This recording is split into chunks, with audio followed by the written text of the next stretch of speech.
Hello everybody, yes it's me, Ghostcritic. How are you? Did you have a good day today? Have you read any good comic books lately? You looking forward to the weekend? What is for dinner tonight? Have you got anything good to watch on TV tonight? Have you seen any good movies? And by the way, who's that behind you? Why am I asking you all these questions? Well, you've been flocking in with questions to me, so I just thought it was fair to ask you a bunch too. Yes, I'm doing a Q&A video today. Sorry if you were expecting to see some new comic books on my pull list, but as you are hopefully aware of by now, I'm not actually here.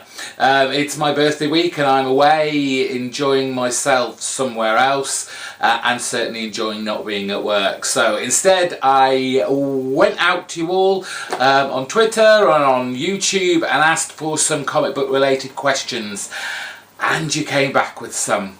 Thank you very much. I thought at first this was going to be a very short video, and then some people asked me some questions. So we might as well just kick off right into it. And we're going to start off with the Sleepy Reader 666, our good friend Damien. And he asked me, have you done any culling of your collection in recent years? I kind of might have answered this in my Monday video about collecting and my history of collecting, but in case I didn't quite get to that point, because quite frankly at this point I haven't done the video yet. I haven't. I know, obviously you can see behind me the tops of these boxes, they go all the way down. I have a lot of comic books.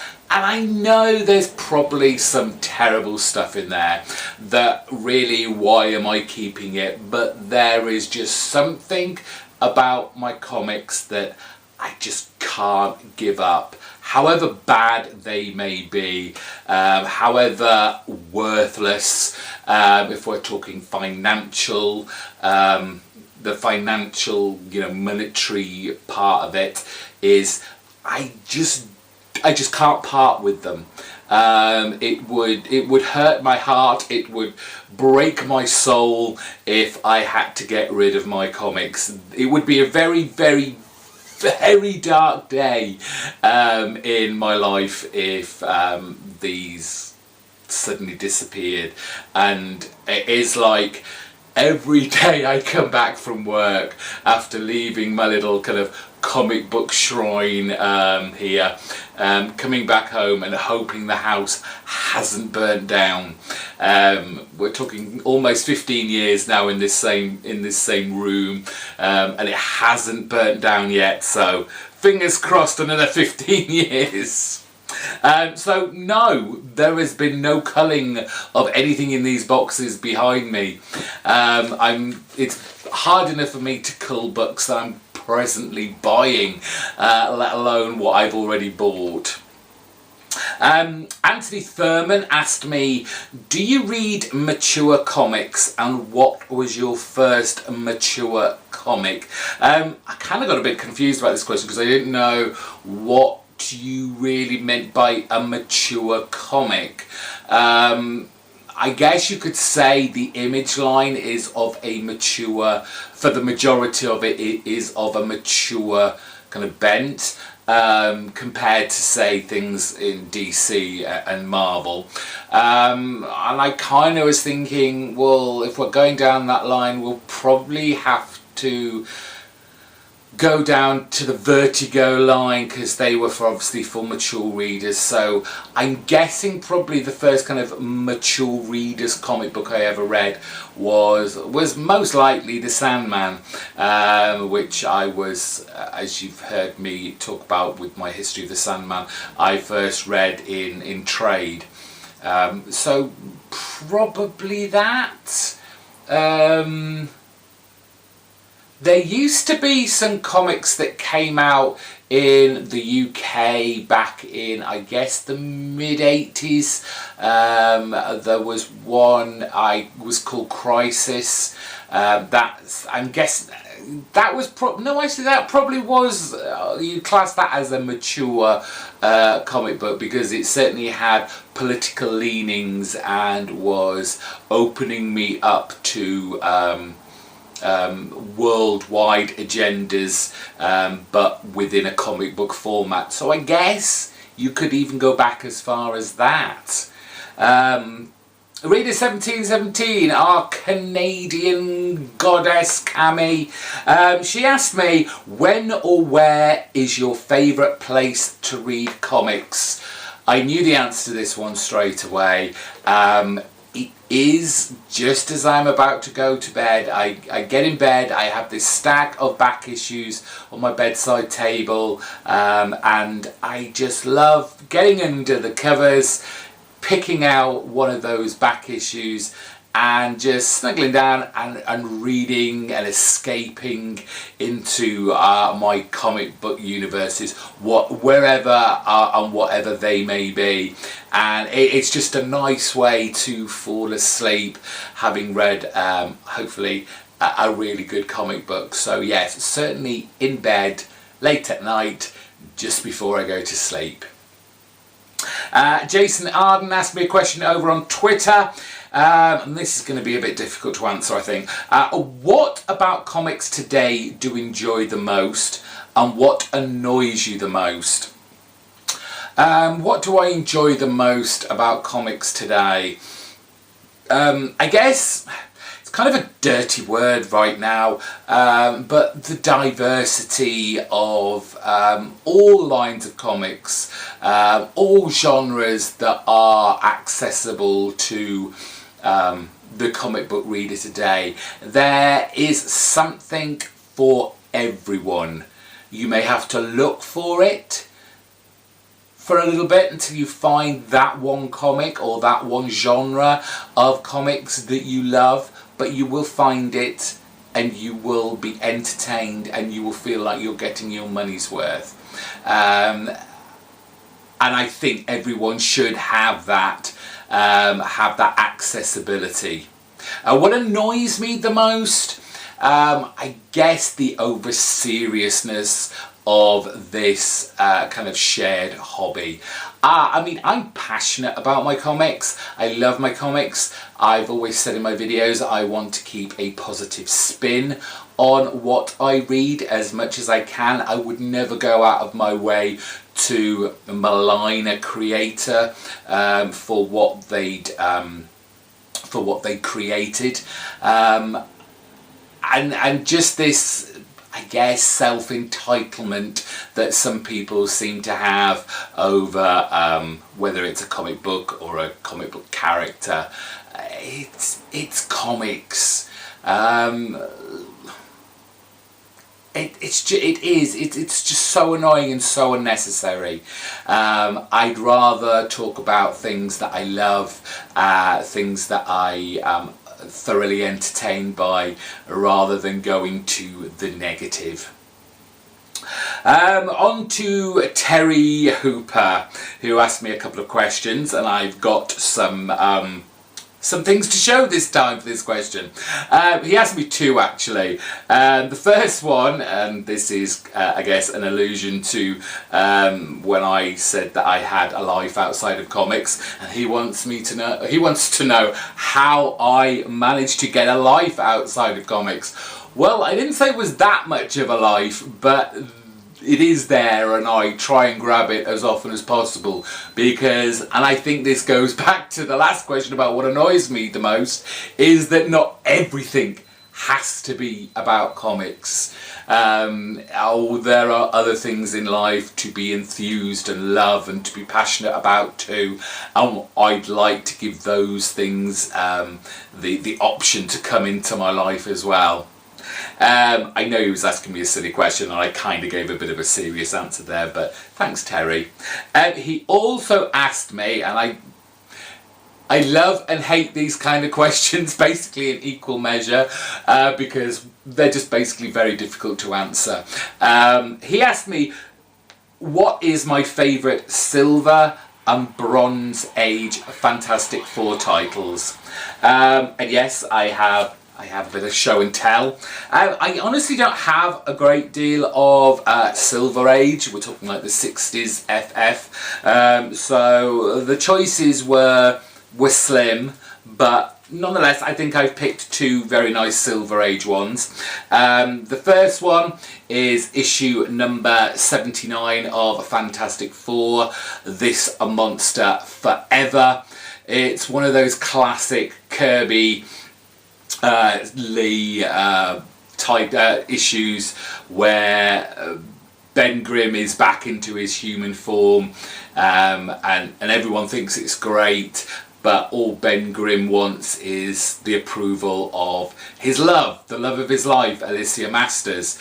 And as he's trying to get to her, he comes across if I remember, it's an android. I think it's a kind of robot of the Thinker, and it's going wild, it's going amok in the city. And as Ben Grimm, he tries to help out and take this robot down, and unfortunately, you know, he's only Ben Grimm now, he doesn't have the Thing's power, but I think it's Reed that has given him this kind of gauntlet, kind of glove, metal glove to put back on, which will turn him back to the Thing. However, that will put him back to the Thing forever. Well, we know in comics things aren't ever forever. But there is just kind of this bittersweetness to it, that Alicia doesn't even get to, quote unquote, given that she's blind, see him as a kind of just a normal human being, a man in the, I guess, the truest sense of the word, and the kind of idea that him as the Thing is a monster, but Alicia, through her blindness, doesn't see the, I guess, the ugliness of his facade, his outer skin, and she sees obviously the love within. And of course it's got fantastic Kirby artwork in here, so brilliant issue.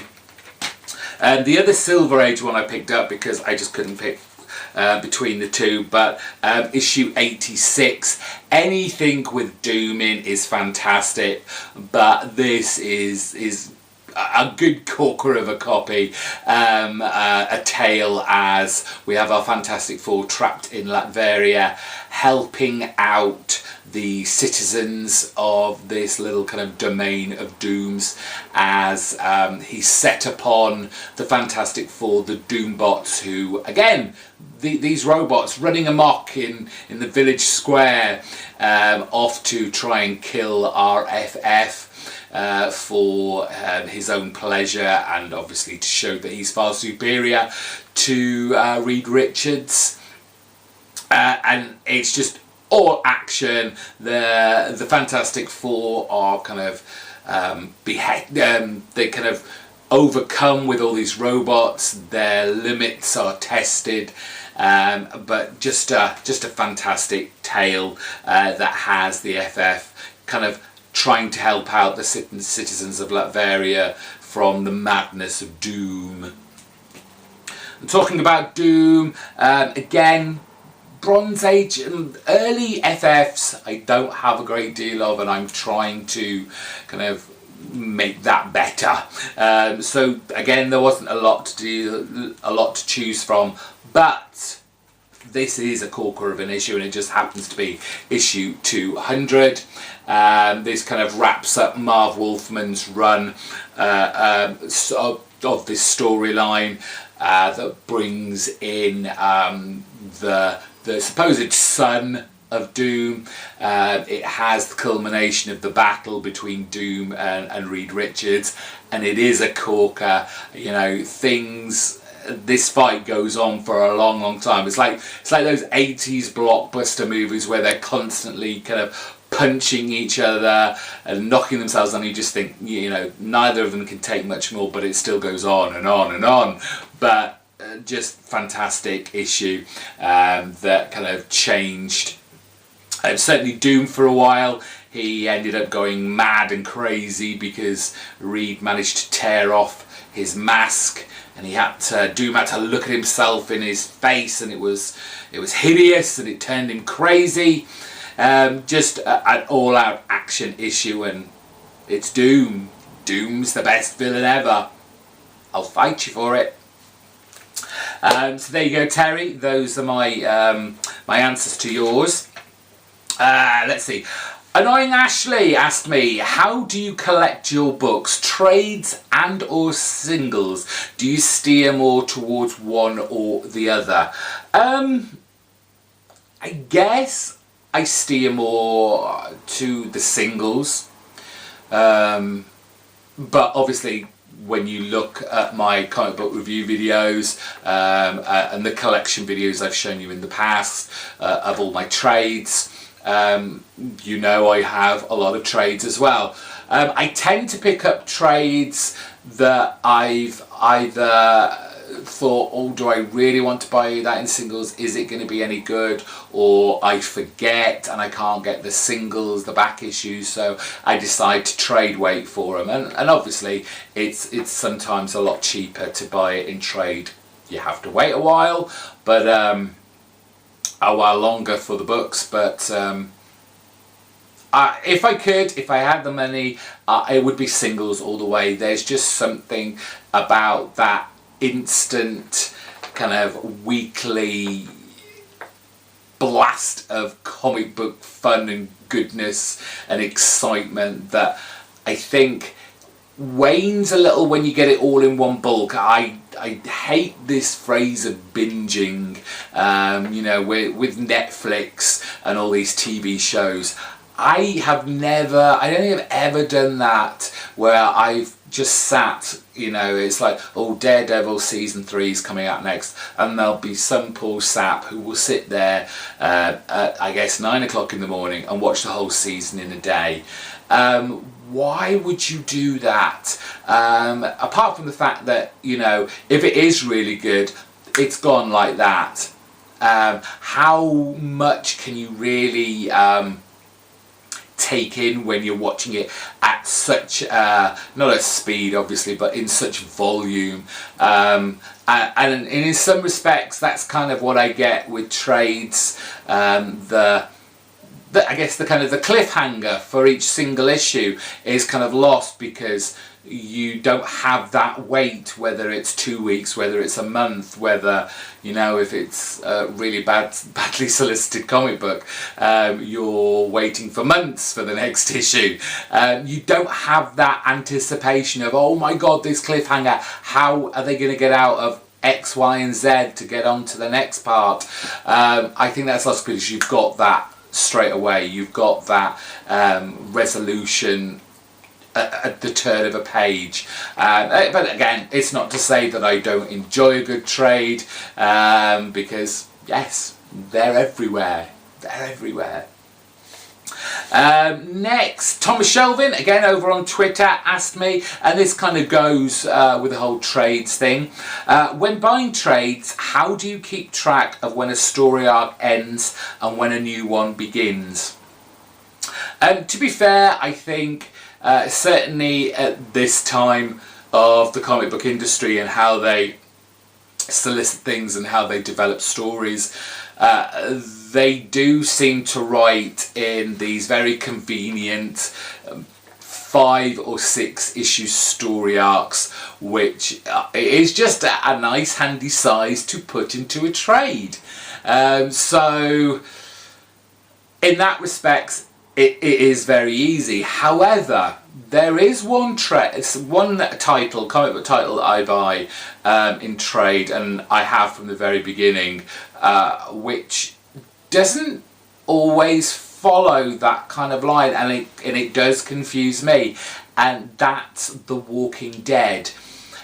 Because for those of you who buy these trades, you will be familiar with this already, but it's very difficult to know when each issue ends, even within the trade, let alone if this is the end of a story arc or the next trade follows on from this story, because it doesn't put into the trades the covers, the comic book covers. it doesn't kind of segregate each issue. It just feels like one long comic book, and that does confuse me a little on where like you say, the story arc starts, where it ends. So I think the majority of the time with trades, they're very clever. They make their single issue story arcs to be made into conveniently made trades. Now, congratulations, you are the hero of the hour. David Blaze, he didn't just ask me one question. He didn't just ask me 2, 3, 4, 5 questions. He asked me a whopping 8 questions. And you know what? Because of your dedication, David, I'm going to answer them all. Here we go. Number 1. Did running your channel impact your reading habits? If so, how? I love the way he calls this running my channel, like it's some business. But I get what you mean. Yes, very much so. But I'm learning to, maybe it's kind of like 7 or 8 years too late. I can't remember how long I've been doing this. But it has been only recently. Obviously, those of you who've been with me for a while know that I've changed my comic book review video to a Monday. Okay, it's only one more day, but it felt like I was rushing my books, reading them and enjoying them, because I knew I had to get a comic book review out for Sunday. So there is that kind of more, I've got this more laid back feeling to reading comics. Certainly through the years, I would like to think I've become more, or slightly more, analytical about my comic book reading and how I express my thoughts, which I know aren't always the most eloquent. I remember much early on in my YouTube career, someone called me out, and they did it very nicely. They weren't being horrible. I was friends with them within the YouTube sphere at the time. He's long gone now, but he kind of called me out for just basically retelling the story. I wasn't actually saying why I like something, or you know, fleshing the review out. It was more of a retelling, and to some extent I still kind of do that occasionally, and you might realise by that there really isn't that much to talk about the comic book, and that's when I fall into that. So yes, definitely, certainly being on YouTube and watching other people has certainly opened up my eyes to so many different comics that I would probably never have looked at. I don't necessarily think I wouldn't have become like an Image Comics reader, but I think it would have taken me much longer to perhaps get on that train, and I would have just stuck with the Marvel and DC brigade, however bad it is in, you know, people's eyes. Next question he asked was, do you usually follow creators from book to book, or are you more into specific characters or series? Obviously everyone has their own way of reading comic books and what they want to collect, you know, what they want to read.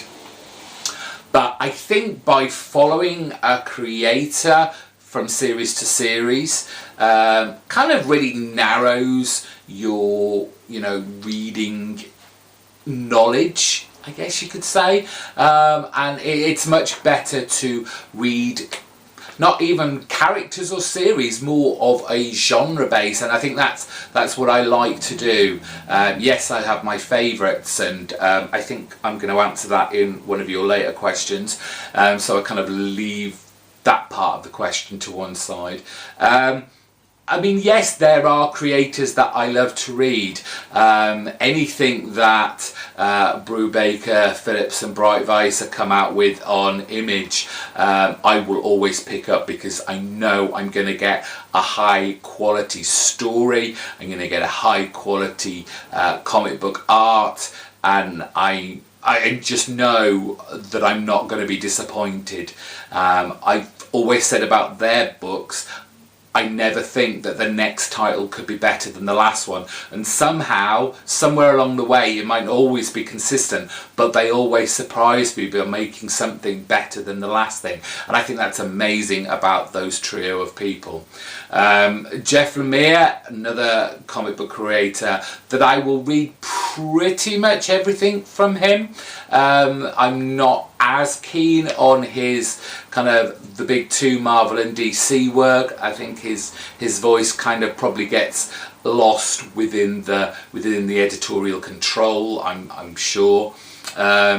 I still kick myself today for not getting into the Black Hammer universe, though I am chipping away at back issues and the like there, and I just keep praying that it will come out in one of those big deluxe books so I can buy that. But primarily, no, I don't follow creators from book to book. I want to taste the rainbow. I want to taste the whole rainbow. His third question: if you could have a chat with any creator, who would it be? I've mentioned him already, Jeff Lemire. I would love to have a chat with Jeff Lemire.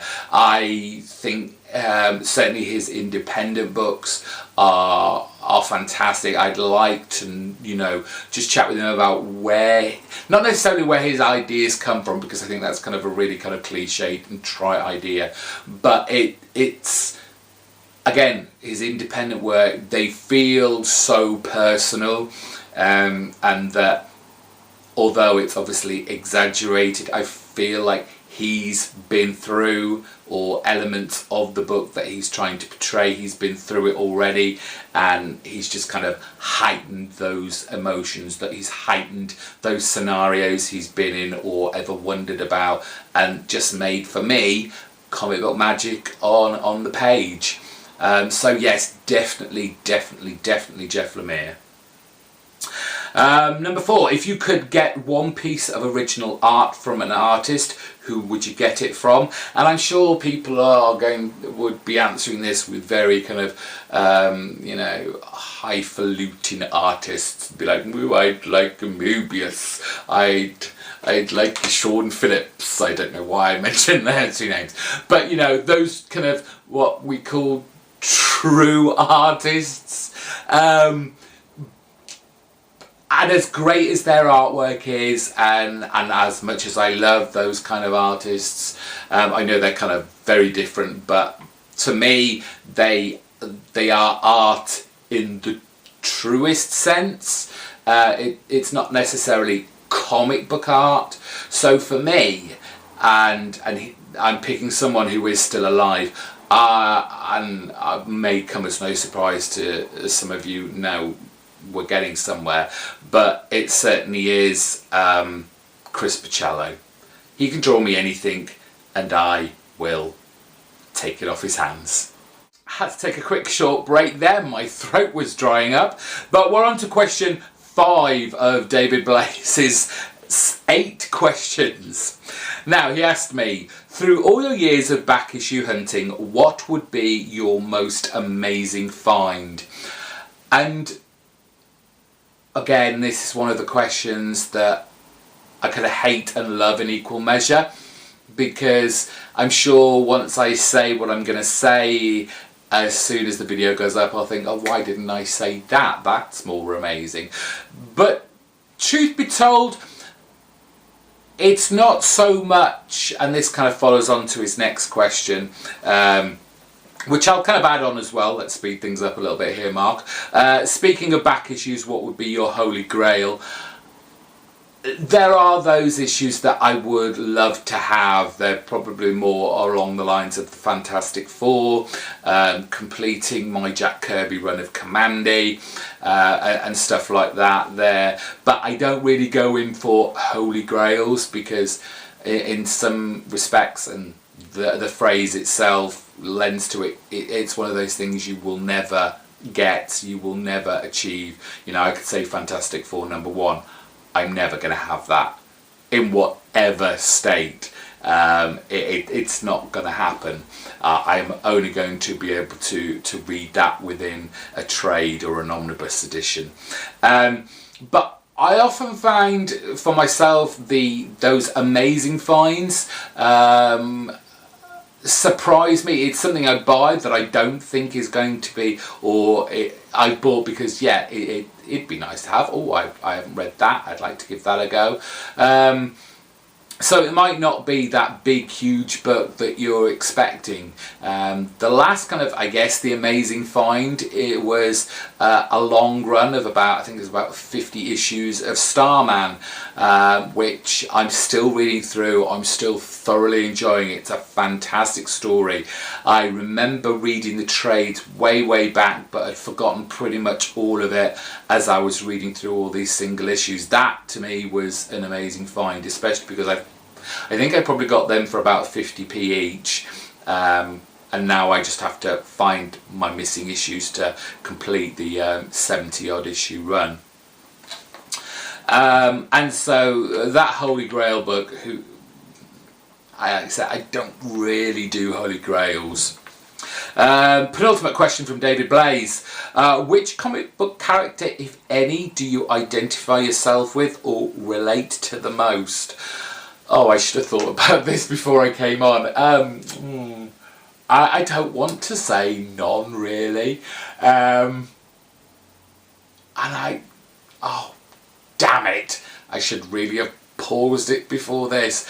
I'd like to say Gertie from I Hate Fairyland, because she's just takes no nonsense from anyone. In my real life, you know, I'm an easygoing guy here on YouTube. I'm, you know, like I say, I like to keep things fun and up and positive. But in my real life, I suffer fools little, if at all.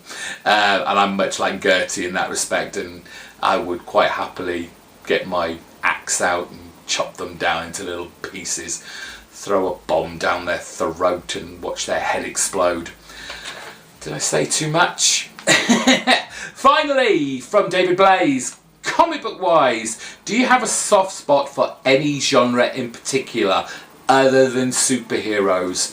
I love the fantasy genre. I've always had that leaning towards that genre in any kind of medium, whether it's TV, whether it's cinema, whether it's fiction. I love that that genre. I love the horror genre when it's done really well. I find it very difficult for things to at least unnerve me, let alone scare me these days. If you know of anything, movies, TVs, comic books that are horror based and you think would scare me senseless, then give it a go.